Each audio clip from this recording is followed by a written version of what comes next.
নিঃস্ব থেকে ধনী হওয়ার সহজ একটি দুয়ার কথা বলবো। মৃত্যু পর্যন্ত সংসারে অভাব থাকবে না।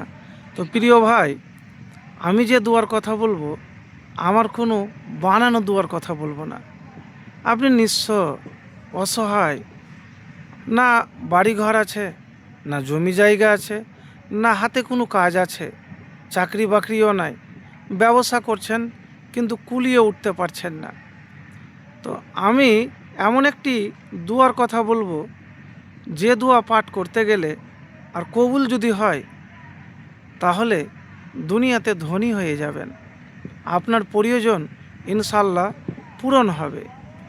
তো প্রিয় ভাই, আমি যে দুয়ার কথা বলবো সেই দোয়া মুসা আলাইহিস সালাম পাঠ করেছিলেন। তখন না ছিল তার কাছে থাকার জায়গা, না কোনো কাজ, একেবারে নিঃস্ব ছিলেন। তো প্রিয় ভাই, যদি আপনি নিঃস্ব থাকেন এই দুয়ার আমল করে দেখুন। আমি যে দুয়াটির কথা বলবো, রব্বি ইন্নি লেমা আনসালতা ইলাইয়া মিন খয়রিন ফাকির, এটি একটি কোরআনের আয়াত।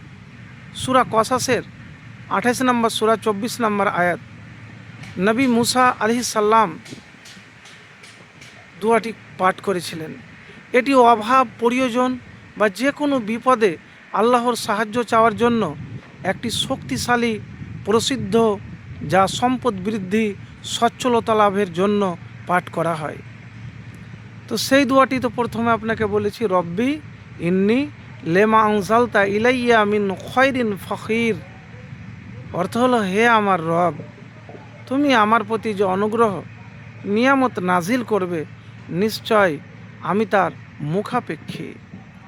তো প্রিয় ভাই, এতটুকুন বলবো যে যখন নিঃস্ব অবস্থায় থাকবেন, কোনো কুল কিনারা হচ্ছে না, এর উৎসটা কি জানেন? নবী মুসা আলাইহিস সালাম মাদাইনে এক কূপের কাছে থাকা অবস্থায় এই দোয়াটি করেছিলেন, যখন তিনি অভাবগ্রস্ত নিঃস্ব ছিলেন।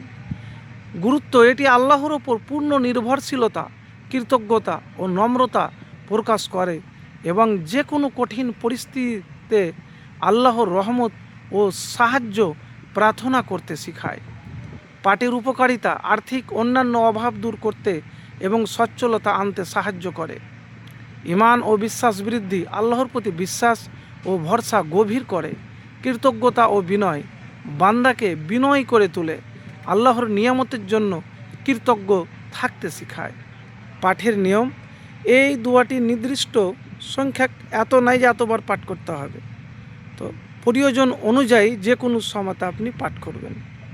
তো প্রিয় ভাই, একবার আমল তো করে দেখুন।